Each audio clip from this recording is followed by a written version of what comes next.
City news के प्रायोजक हैं water valley NH 28 Sherpur Muzaffarpur. नमस्कार, सिटी न्यूज में आप सभी दर्शकों का स्वागत है। मैं हुरिया गौर। खबरों की ओर बढ़ने से पहले आइए एक नजर डाल लेते हैं आज की सुर्खियों पर। हेडलाइन के प्रायोजक हैं आवासीय उज्जवल विद्यापीठ। बच्चों के भविष्य के लिए एक कदम हमारे साथ बढ़ें। मीनापुर थाना क्षेत्र के मथुराडीह गांव में अज्ञात वाहन की चपेट में आने से बाइक सवार एक युवक की हुई मौत, 2 घायल। पुलिस द्वारा गिरफ्तार जेल बंद चीनी नागरिक ने आत्महत्या करने की कोशिश की। और 10 दिवसीय खादी ग्रामोद्योग मेला का जिलाधिकारी ने दीप प्रज्वलन कर किया शुभारंभ। तो ये थे आज की सुर्खियां, आप खबरें विस्तार से। मीनापुर थाना के मथुराडीह में अज्ञात वाहन की चपेट में आने से बाइक सवार की दर्दनाक मौत हो गई। मुजफ्फरपुर में अपनी बीमार बहन को देखने जा रहे छोटे भाई की एक सड़क हादसे में मौत हो गई। इस दौरान 2 अन्य दोस्त गंभीर रूप से जख्मी हो गए। घटना जिला के मीनापुर थाना क्षेत्र के मथुराडीह के पास की बताई गई है। बताया जा रहा है कि अज्ञात वाहन की चपेट में आने से एक हादसा हुआ और वह अपने 2 दोस्तों के साथ मीनापुर के चाको छपरा में बहन के ससुराल बाइक से जा रहा था। इसी दौरान में एक अज्ञात वाहन ने सभी को रौंद दिया, जिसमें एक की मौके पर ही मौत हो गई, जबकि 2 अन्य गंभीर रूप से घायल हो गए, जिसको इलाज हेतु अस्पताल में भर्ती करवाया गया है। घटना को लेकर बताया जा रहा है कि हथौड़ी थाना क्षेत्र के खानपुर का रहने वाला 19 वर्षीय छोटेलाल राम अपने 2 दोस्तों के साथ बाइक से बहन को देखने के लिए मीनापुर के चाको छपरा गांव में बहन के ससुराल जा रहा था। इसी दौरान में एक अज्ञात वाहन ने टक्कर मार दिया, जिसमें छोटेलाल राम की मौके पर ही मौत हो गई, जबकि 2 अन्य गंभीर रूप से घायल हो गए। घटना की जानकारी के बाद मौके पर लोगों की भीड़ उमड़ पड़ी। घटना देर रात की बताई गई है। जानकारी के बाद मौके पर पहुंची पुलिस मामले की जांच में जुटी हुई है और सभी घायल को इलाज के लिए अस्पताल में भर्ती करवाया गया है, जिसमें एक की स्थिति गंभीर बताई जा रही है। ये बहन का तैयार आई थी, रास्ते में बाइक से धक्का मार दिया गया।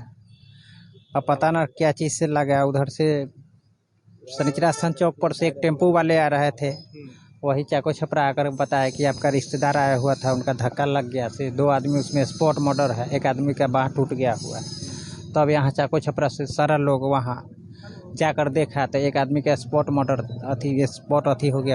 हो गया हुआ था और 2 आदमी बेहोश पड़े हुए थे। तब 2 आदमी के अथी में CNG में लाद कर मेडिकल भेजा गया।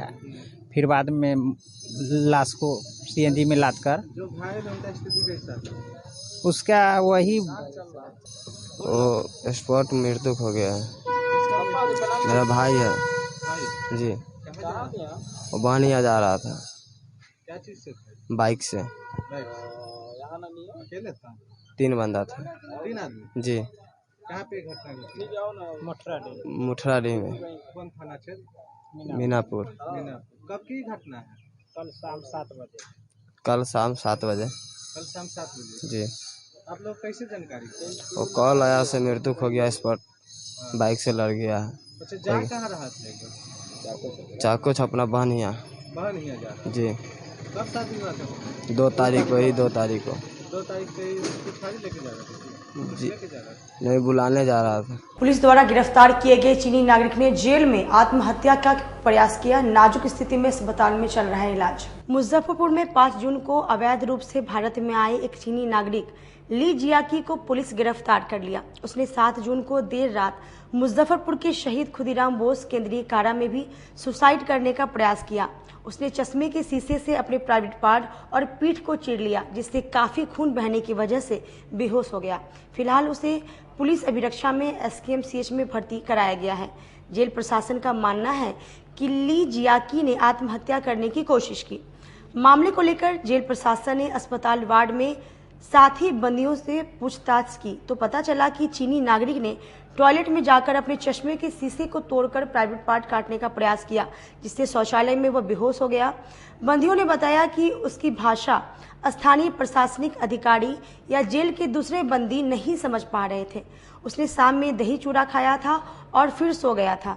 बीच में वह कभी कभी खूब रोता भी था। उसके बाद शौचालय में जाकर उसने आत्महत्या करने की कोशिश की। घायल अवस्था में उसे अस्पताल में भर्ती कराया गया है। गौरतलब हो कि 5 जून को बुधवार की देर शाम मुजफ्फरपुर के ब्रह्मपुरा थाना क्षेत्र के लक्ष्मी चौक के पास पुलिस ने उसे गिरफ्तार किया था। उसके पास से भारत का वीजा नहीं था, हालांकि चीन का पासपोर्ट था। ली जियाकी नेपाल के रास्ते भारत में प्रवेश किया था। नेपाल की वीरगंज से बस के जरिए मुजफ्फरपुर बैरिया बस स्टैंड पहुंचा था, जहां से कुछ दूरी के बाद लक्ष्मी चौक के निकट उसे पुलिस ने पकड़ लिया। वैशाली लोकसभा चुनाव का परिणाम आने के बाद मुन्ना शुक्ला ने कहा कि राजद का मतदान प्रतिशत काफी बढ़ा है। वैशाली लोकसभा सीट का परिणाम आने पर राजद प्रत्याशी मुन्ना शुक्ला ने वैशाली की जनता को धन्यवाद दिया। उन्होंने कहा कि वैशाली में हमारा वोट प्रतिशत काफी बढ़ा है और हम लोग भाजपा पार्टी को देश में रोकने में कामयाब रहे। पूरे बिहार में राजद का वोट प्रतिशत काफी बढ़ा है और जो लोग हम हारे हैं उसकी विधानसभा और प्रखंड लेवल पर समीक्षा करेंगे। मैं अपने आप में लेता हूं और जीतने वाले को बधाई देता हूं, बहुत बहुत बधाई हो, और अपने पार्टी को धन्यवाद देना चाहता हूं और अपने सहयोगियों से, अपने वैशाली के तमाम वोटरों से, चाहे सहयोगी से, पार्टी के तमाम पदाधिकारी से, चाहे पंचायत स्तर तक के चुने हों, हम लोगों का वोट का इजाफा, बहुत बड़ा वोट का इजाफा हुआ है। वोट परसेंटेज हम लोग बढ़ा है हमारे प्रदेश में भी सबसे ज़्यादा वोट हमारे आरजेडी को मिला है 22%। इस नाते हम कह सकते हैं कि जो हम लोगों का मकसद था प्रधानमंत्री जी को 400 पार का भरम तोड़ना, वो टूट गया है। आज सरकार जो स्थिति में बनने जा रही है वो आप देख रहे हैं। 2 सहारे की जरूरत पड़ गई है, 2 बैसाखी की जरूरत उनको पड़ गई है प्रधानमंत्री जी को। इसलिए हम लोग अपने मकसद में, संविधान बचाने में, आरक्षण बचाने में, देश के लोकतांत्रिक व्यवस्था पर जो खतरा था उसको बचाने में कामयाब हैं। चुनाव में हार जीत होती रहती है और मैं ये कहना चाहता हूँ वैशाली के तमाम, मुजफ्फरपुर के भी लोकसभा के आम आवाम को कि हार नहीं मानूंगा, रार नहीं छोड़ूंगा। अब वार्ड से लेके एमपी तक का चुनाव लड़ने का काम हम लोग करेंगे। हमारी पार्टी, हमारा महागठबंधन लड़ने की काम करेगी। इसी के साथ बताइए क्या वजह रही, तो बताए आपको कि हम लोग वोटर परसेंटेज में जीते हुए हैं। वोट का 4,77,000 वोट का आप समझ सकते हैं। हार जीत तो होती रहती है और अब देखते हैं, समीक्षा करते हैं कि क्या कमियां रह गई हम लोगों में। नहीं टूट पाए, हमारी डेट नहीं टूटा तो 4,77,000 वोट कहाँ से? 75 है कि 77 है? 77। तो कहे कि तीसरी बार हमारी हार नहीं है। पार्टी की अगली बार आरजेडी से पहली बार हम लड़े और इससे पहले लड़े थे, उस समय भी 21,000 से हारे थे। एक एक्सीडेंट अगर नहीं होता तो उस समय हम चुनाव 9 में नहीं हारे थे। एक एक्सीडेंट हो गया था सरैया के कार्यक्रम में, जिसके कारण हम चुनाव हारे थे। अब देखते हैं, समीक्षा करते हैं, जाते हैं। क्या वजह आपका जहाँ विधायक था वहाँ से भी आप लीडिंग नहीं करता है? मीनापुर विधानसभा हो या पार्टी विधानसभा, आपके विधायक रहते हुए भी आप लीडिंग? ये बात है, ये क्या हुआ अंदरूनी? हम तो बोले कि हम इसकी समीक्षा करते हैं प्रखंड स्तर पर, विधानसभा स्तर पर हम लोग इसकी समीक्षा करेंगे। भीतर घात की भी चर्चा जो है वह कही जा रही है, कई जगह पे चर्चा चली कि भीतर घात भी हुआ है। क्या ऐसा? अगर भीतर घात होती तो फिर इतना बड़ा वोट नहीं आता। हाँ, कुछ कमियां रह गई होगी, कुछ छूट गया होगा, कुछ हम लोग कर नहीं पाए होंगे, वोटरों तक पहुंच नहीं पाए होंगे, कुछ कमी है, लेकिन उसकी समीक्षा हम लोग करेंगे, हमारी पार्टी करेगी और प्रखंड स्तर पर करेगी। और जो कमी रह गई है उसको, गलती को सुधारने का काम करेंगे, आगे उसको संभालने का काम करेंगे। मैं आपके माध्यम से ये जरूर कहना चाहता हूँ तमाम आम आवाम को, जो हमारे महागठबंधन के, हमारे पार्टी के, चाहे हमारे समर्थक रहे हैं पंचायत स्तर से जिला स्तर तक, मैं उनको कहना चाहता हूं कि हतोत्साह होने की जरूरत नहीं है। हम लोग और मजबूत पहले से हुए हैं, पहले से तो और मजबूत हुए हैं ना, इस बार तो पहले से और मजबूत हुए हैं, तो और मजबूत हुए हैं और मजबूती से हम लोग लड़ेंगे और वार्ड से लेकर एमपी तक का चुनाव लड़ने का काम करेंगे। हमारे पार्टी लड़ेगी और हार नहीं मानेंगे, रार नहीं छोड़ेंगे। ये आपके माध्यम से हम तमाम लोगों को कह देना चाहते हैं। भूमिहार समाज साथ नहीं थी क्या इस चुनाव में आपके? हाँ, भूमिहार समाज साथ नहीं थी तो फिर 4,75,000 या 77,000। चैम्बर ऑफ कॉमर्स के सभागार में मुक्त चिंतन शिविर का आयोजन किया गया। आज जिले के उत्तर बिहार वाणिज्य एवं उद्योग परिषद सभागार में पूर्व की भांति इस वर्ष भी मुक्त चिंतन शिविर का आयोजन किया गया। आपको बता दें कि लोकसभा के निर्वाचन की प्रक्रिया पूर्ण होने के साथ साथ नए लोकसभा के गठन की प्रक्रिया प्रारंभ हो चुकी है। साथ ही बिहार में 2025 में विधानसभा का निर्वाचन होना तय है। इस बीच व्यावसायिक एवं उद्योग की समस्याओं के निदान हेतु क्या क्या प्रयास किए जा सकते हैं, इसी विषय पर सामूहिक विचार विमर्श करते हुए एक ठोस निर्णय लेने को लेकर मुक्त चिंतन शिविर का आयोजन किया जाता है।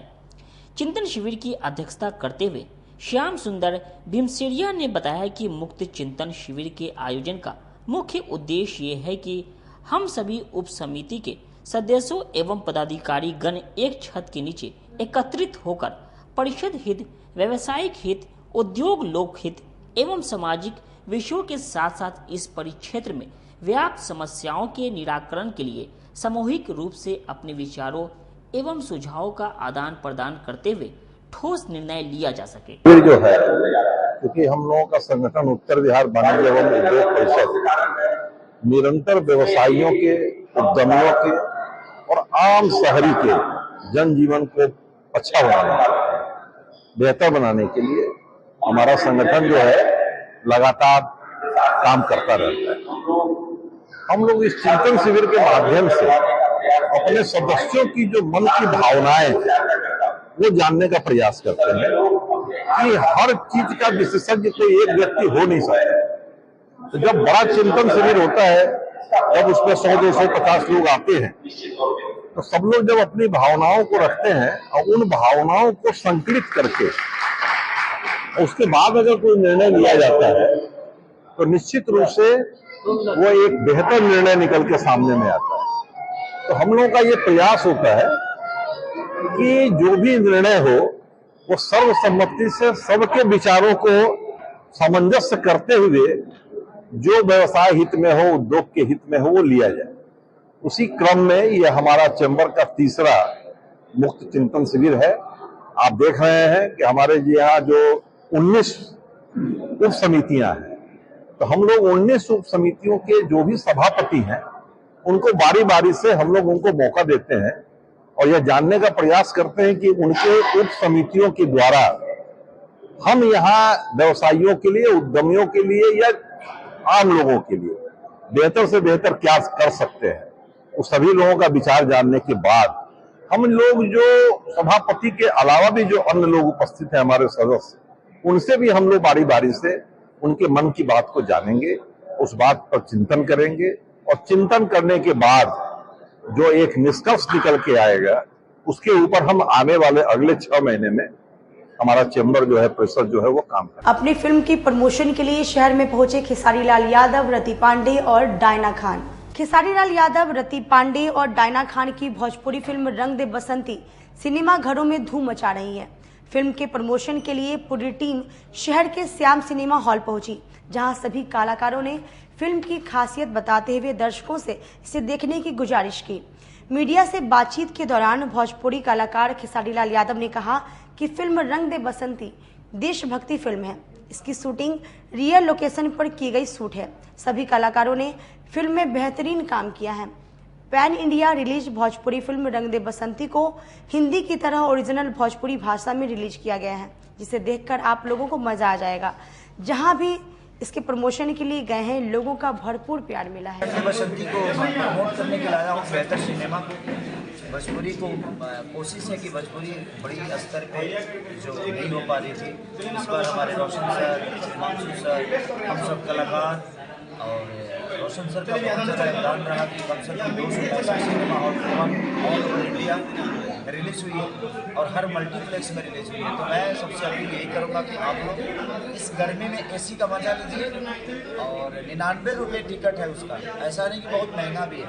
99 रुपये का टिकट है, आप जाइए और अपना प्यार आशीर्वाद दीजिए और बताइए कि आपको सिनेमा कैसा है। क्या लग रहा है, फीडबैक कैसा मिलेगा?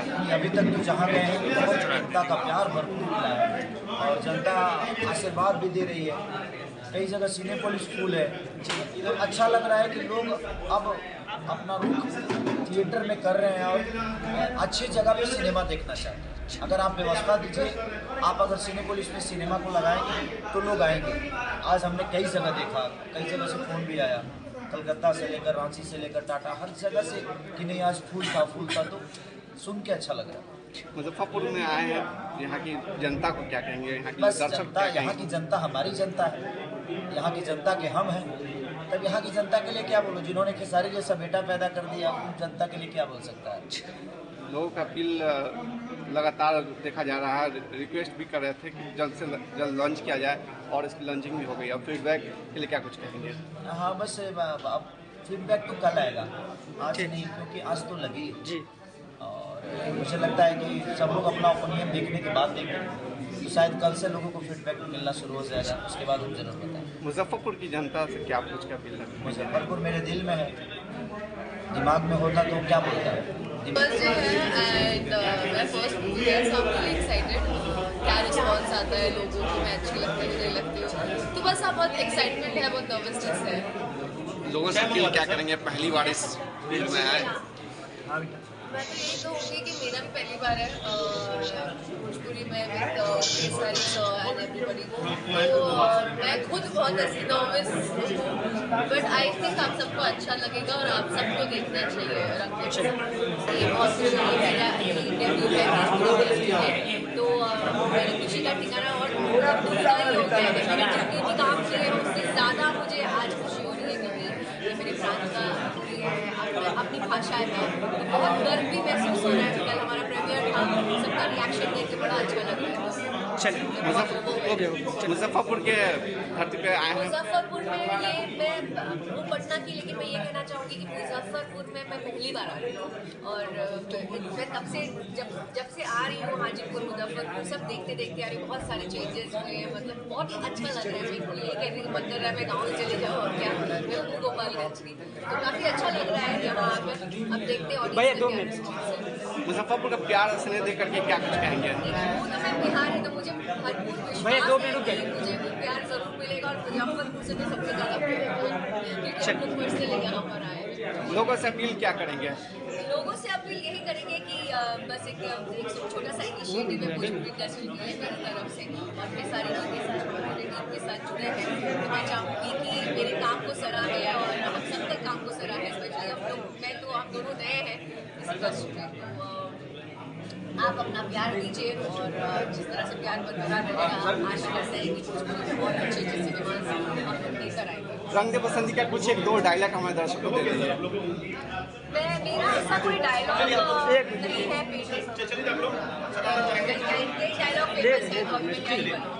गौशाला रोड स्थित खादी भवन के कैंपस में 10 दिवसीय खादी मेला का शुभारंभ जिलाधिकारी ने दीप प्रज्वलित कर किया। बिहार राज्य खादी ग्रामोद्योग बोर्ड द्वारा शहर की गौशाला रोड स्थित खादी भवन के कैंपस में 10 दिवसीय खादी मेला का शुभारंभ हुआ। मेला का उद्घाटन मुजफ्फरपुर के जिलाधिकारी सुब्रत कुमार सेन द्वारा किया गया। इस अवसर पर जिला के उप विकास आयुक्त आशुतोष कुमार द्विवेदी ने भी मौजूद रहे। मेला के उद्घाटन के अवसर पर जिलाधिकारी सुब्रत कुमार सेन ने कहा कि पूर्व में भी मुजफ्फरपुर जिला में खादी मेला का आयोजन किया गया था, जिसके प्रति लोगों का खूब रुझान देखने को मिला था। इस साल खादी भवन के कैंपस में पहली बार यह मेला लगाया गया है, जिसमें 120 से अधिक संस्थाओं ने स्टॉल लगाया है।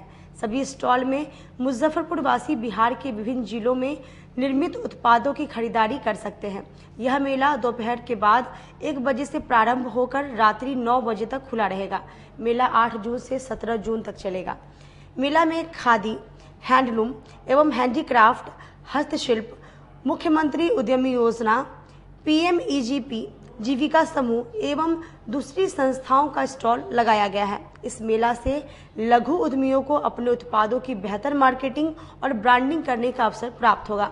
साथ ही खरीदारों एवं उद्यमियों दोनों को सीधा लाभ पहुंचेगा। इस तरह के प्रदर्शनी का लाभ उठाने के लिए लोगों को मेले में निश्चित रूप से आना चाहिए। अच्छी राज्य सरकार की स्कीम है जो पिछले कुछ वर्षों से चलाई जा रही है, जिसमें 10 लाख तक की जो है सहायता राशि दी जाती है उद्यमियों को।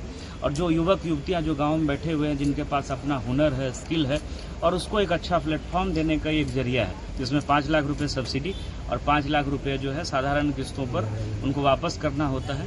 तो इसमें 1 जुलाई से पुनः इस वर्ष का जो है आवेदन देने का ऑनलाइन प्लेटफॉर्म खुल रहा है, और पहले भी जिन लोगों को लाभ मिला है वो लोग भी अपना जो भी लघु उद्योग है या अपने घर पे जो भी आप काम कर रहे हैं उसको आप और बढ़ाइए, उसको अच्छा प्लेटफॉर्म दीजिए, उसकी बेहतर मार्केटिंग ब्रांडिंग करिए। तो ये मुख्यमंत्री उद्यमी योजना का उद्देश्य है, और 1 जुलाई से फिर ऑनलाइन फॉर्म शुरू होगा और उसमें फिर फाइनली राज्य स्तर पर चयन होता है और लोगों को, उद्यमियों को जो है सहायता दी जाती है। तो जो लोग इच्छुक हैं वो 1 जुलाई से आवेदन कर सकते हैं। खादी वस्त्र इसमें समाहित है क्या सर? इसमें बहुत सारा, आप डिटेल यहाँ GMDIC से बहुत सारा जो है इसमें ट्रेड है, बहुत सारी जो है विधाएं हैं जिसमें कि मुख्यमंत्री उद्यमी योजना का लाभ दिया जाता है, और डिटेल में हम लोग आपसे शेयर भी कर देंगे किस किस काम के लिए कौन कौन सी एक्टिविटीज जो है उसमें अलाउ है। मुजफ्फरपुर का खादी मॉल सर कब तक शुरू हो जाने की संभावना है? बता रहे हैं कि अभी वही हम लोग इसको चल के देखेंगे भी, 1 महीना में ये बता रहे हैं। हम लोग उम्मीद कर रहे हैं कि इस साल जो है ये बन करके तैयार हो जाएगा, और इससे एक छत के नीचे इस तरह की, जैसे आप पटना का जो खादी मॉल है उसकी जो ब्रांड वैल्यू है और जिस तरह से उसकी ख्याति है, उसी तरह से मुजफ्फरपुर का जो खादी मॉल है ये भी बन करके तैयार हो जाएगा, और काफी यहाँ पर शहर। वक्त हो चला एक छोटी सी ब्रेक कर लेते हैं, छोटा सा ब्रेक, तब तक आप बने रहिए हमारे साथ, देखते रहिए सिटी न्यूज मुजफ्फरपुर। उत्तर बिहार का पहला नीलकमल एक्सक्लूसिव शोरूम खुल गया है आपके अपने शहर में। नीलकमल इंडिया की फेवरेट फर्नीचर ब्रांड है। इस कंपनी के सभी रेंज एक ही छत के नीचे आपको मिलेंगी। होम फर्नीचर, ऑफिस फर्नीचर की सभी रेंज यहाँ उपलब्ध है। कंपनी का एक्सक्लूसिव शोरूम होने के कारण 40% तक की विशेष छूट मिल रही है। इसके अलावे 0% इंटरेस्ट के साथ बैंक से फाइनेंसिंग की भी सुविधा उपलब्ध है। तो देर मत कीजिए, एक बार हमारे यहाँ अवश्य पधारे। हमारा पता है Mithanpura, Narayanpur road, opposite Vaishali management college, और हमारा मोबाइल नंबर है 9334900888, और हमारा दूसरा नंबर है 7004320580। समारोह के समय और इस लगन के अवसर पे मैं मनीष कुमार UA एसोसिएट का प्रोप्राइटर, हमारा नीलकमल का फर्नीचर का शोरूम है एक्सक्लूसिव, जो मिठनपुरा चौक पे स्थगित है। हमारे यहाँ कुचीना का चिमनी और जो गैस चूल्हा है उसकी एक विस्तृत रेंज है मॉडलर में। भारी डिस्काउंट है हमारे यहाँ सोफा पर, डाइनिंग टेबल पे। सभी लोगों से मेरा यही निवेदन है, जो 2-3 सालों से आप लोगों का हमें प्यार मिलता आ रहा है। हमारे यहाँ फिनांस की भी एक अच्छी व्यवस्था है, और इस त्योहारों के अवसर पे हम चाहेंगे कि एक बार हमारे यहाँ पधारे और हमारे ऑफर्स का लाभ ले, और हर खरीदारी पे हम लोग एक सुनिश्चित उपहार भी दे रहे हैं।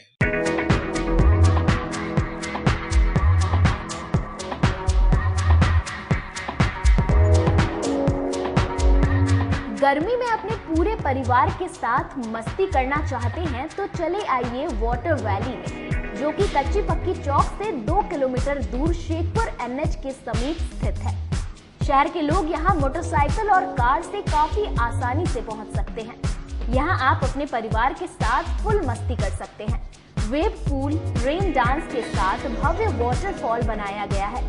छोटे बच्चों के लिए कई प्रकार के स्लाइड्स बनाए गए हैं, जहां बच्चे अपनी मस्ती में डूब जाएंगे। इसके अलावा खाने पीने के लिए बेहतरीन सुविधाएं उपलब्ध है, जहां पूरे परिवार के साथ व्यंजनों का लुत्फ उठा सकते हैं। तो देर मत कीजिए, गर्मी में मस्ती उठाने के लिए वाटर वैली तुरंत पहुंचे। हमारा पता है water valley NH 28, Sherpur, Muzaffarpur. हमारा कॉन्टैक्ट नंबर है 6202584955। लगातार 10 वर्षों से विभिन्न परीक्षाओं में सर्वश्रेष्ठ परिणाम। हम हैं आवासीय उज्ज्वल विद्यापीठ मुजफ्फरपुर। इस स्कूल में सर्वश्रेष्ठ कोचिंग पैटर्न से बच्चों को पढ़ाया जाता है। प्ले से 10वीं तक की पढ़ाई स्वच्छ वातावरण में कराई जाती है। यहाँ आधुनिक छात्रावास की व्यवस्था है। उज्ज्वल विद्यापीठ का मुख्य उद्देश्य रामकृष्ण मिशन, नवोदय नेतरहाट, सैनिक स्कूल, सिमुलतल्ला गुरुकुल, सिंधिया कन्या विद्यालय जैसे अनेक भारतवर्ष के प्रतिष्ठित विद्यालयों में कुशल प्रशिक्षित अनुभवी एवं शहर के सर्वश्रेष्ठ शिक्षकों द्वारा तैयारी कराई जाती है। 1.5 एकड़ में फैला इस स्कूल का वातावरण काफी शांत है। Free computer classes, science lab और स्मार्ट क्लासेज है। साथ ही इंडोर और आउटडोर गेम की भी व्यवस्था है। तो अपने बच्चों के लक्ष्य के सपनों को पूरा कराना चाहते हैं तो आज ही आवासीय उज्ज्वल विद्यापीठ में अपने बच्चों का नामांकन करवाएं। हमारा पता है पोखरिया पीठ अतरदा मुजफ्फरपुर और हमारा कॉन्टेक्ट नंबर है 9708 351851 और हमारा दूसरा नंबर है 8797122397 या फिर आप हमें कांटेक्ट कर सकते हैं 8409996658 पर। अपने सपनों के आशिया को दे एक नई पहचान माँ भवानी डेकोर प्राइवेट लिमिटेड के साथ, जो है ऑथराइज्ड डिस्ट्रीब्यूटर ऑफ कजारिया। देश की मिट्टी से बनी टाइल से देश को बनाते हैं और जहां मिलती है सभी प्रकार के Indian and imported granite, marble, sanitary एवं कोटा स्टोन का अनोखा एवं आकर्षक संग्रह। माँ भवानी डेकोर प्राइवेट लिमिटेड मतलब a complete floor solutions. New 0 mile Dadar road Muzaffarpur. Call 9934753111। Break के बाद फिर से आप सभी का स्वागत है। ये बढ़ते अगली खबरों की ओर। झारखंड बिहार प्रदेश माहेश्वरी सभा की प्रदेश कार्य समिति व कार्यकारी मंडल का प्रशिक्षण शिविर का शुभारंभ रामदयालु स्थित एक निजी होटल के सभागार में किया गया। झारखंड बिहार प्रदेश माहेश्वरी सभा महिला एवं युवा संगठन की प्रदेश कार्य समिति व कार्यकारी मंडल सदस्य की द्वितीय बैठक व कार्यकर्ता प्रशिक्षण शिविर का शुभारंभ शनिवार को रामदयालु रोड स्थित होटल अतिथि में गुवाहाटी से पधारे कैलाश कावड़ा ने किया। इस 2 दिवसीय शिविर में राष्ट्रीय स्तर के 9 पदाधिकारी शामिल हुए। मौके पर कार्यक्रम के संयोजक ने कहा कि पहली बार किसी बैठक में राष्ट्रीय स्तर के 9 पदाधिकारी शामिल हुए हैं। ये हमारे लिए काफी गौरव की बात है। इस कार्यक्रम में आज हम अपने समाज के बुजुर्गों का सम्मान करेंगे। शाम में सांस्कृतिक कार्यक्रम का आयोजन किया जाएगा। दूसरी कार्य समिति एवं कार्यकारी मंडल की बैठक 8 एवं 9 जून 2024 को रामदयालु स्थित होटल अतिथि में श्री माहेश्वरी सभा महिला एवं युवा संगठन के आतिथ्य में हो रही है। ये हमारे लिए बहुत सौभाग्य की बात है कि इस बार की बैठक में हमारे राष्ट्रीय स्तर के 9 पदाधिकारी पधारे हैं, जो आज तक की किसी भी बैठक में इस तरह का पदार्पण उनका नहीं हुआ है। साथ ही साथ 190 सभा शाखा मातृशक्ति युवा शक्ति का रजिस्ट्रेशन है, जो अपने आप में भी एक रिकॉर्ड है। आज के कार्यक्रम का उद्घाटन गुवाहाटी से पधारे श्री कैलाश जी कावड़ा के कर कमलों के द्वारा हुआ। कार्यक्रम के विशिष्ट अतिथि श्री शोभा जी सादानी, पूर्व राष्ट्रीय अध्यक्षा अखिल भारतीय माहेश्वरी महिला संगठन कलकत्ता से पधारी है। साथ में राष्ट्रीय उपाध्यक्षा गिरिजा जी साडा विराटनगर, युवा संगठन के राष्ट्रीय उपाध्यक्ष श्री के महावीर जी चांडक गुवाहाटी से, संयुक्त मंत्री विवेक राठी विराटनगर से, निशा जी लड्डा कलकत्ता से पधारे हैं। मैं प्रदेश के अध्यक्ष श्री राजकुमार जी मारू रांची से, हमारे प्रदेश के महामंत्री श्री महेश जी लखोटिया जमशेदपुर से और प्रदेश के सभी जगहों से हमारे पास सभा सदस्य मातृशक्ति युवा शक्ति का यहाँ आगमन हुआ है। हम उनका आतिथ्य कर रहे हैं, हमको बहुत अच्छा लग रहा है। जन स्वराज के जिलाध्यक्ष सावन पांडे ने प्रेस वार्ता कर स्मार्ट सिटी प्रोजेक्ट के नाम पर जनता के पैसे की बंदरबाट करवाने का आरोप लगाया है। जन स्वराज के युवा जिलाध्यक्ष सावन पांडे ने शनिवार को आयोजित प्रेस कॉन्फ्रेंस में शहर के स्मार्ट सिटी प्रोजेक्ट के नाम पर जनता के टैक्स के पैसों की बंदरबाट का आरोप लगाया है। सावन पांडे का कहना है कि स्मार्ट सिटी में काम के बजाय लूट हो रही है। सीवरेज पर 238 करोड़ की योजना है, लेकिन निगम के पास इसका कोई ब्लूप्रिंट नहीं है। कार्य की गुणवत्ता भी ठीक नहीं है। निर्माण के दौरान सुरक्षा मानकों का पालन नहीं हो रहा है। सावन ने आरोप लगाया है कि लूट में ऊपर से नीचे तक सब मिले हुए हैं। आज का जो प्रेस कॉन्फ्रेंस है, मैं मीडिया बंधुओं के माध्यम से मुजफ्फरपुर के आम जन को यह बताना चाहता हूं कि नगर निगम के द्वारा स्मार्ट सिटी मुजफ्फरपुर में बहुत बड़ा कार्य में झोलझाल है, बहुत बड़ा झोलझाल है। नगर निगम तो सबसे पहले नगर निगम में कार्यरत प्रत्यक्ष एवं अप्रत्यक्ष रूप से जो कर्मचारी लगभग 50,000 के आसपास हैं, उनका वेतन भुगतान अभी विगत महीने में किया गया और 3-4 दिनों का वेतन काट लिया गया। क्यों भाई, किसके आदेश पर काटे आप? काटे तो आप फिर रिटर्न करने की बात कब कर रहे हैं ब्याज समेत? अगर आप रिटर्न नहीं कर रहे हैं तो उस पैसा का उपयोग दुरुपयोग किसने किया? वहां की विधायिका बताएगी या कार्यपालिका बताएगी? बताना तो होगा उनको। दूसरा ये कि आप देखेंगे पूर्व मेयर साहिबा जो हैं वर्षा सिंह जी के आवास के ठीक सामने एक चिल्ड्रंस पार्क हुआ करता था।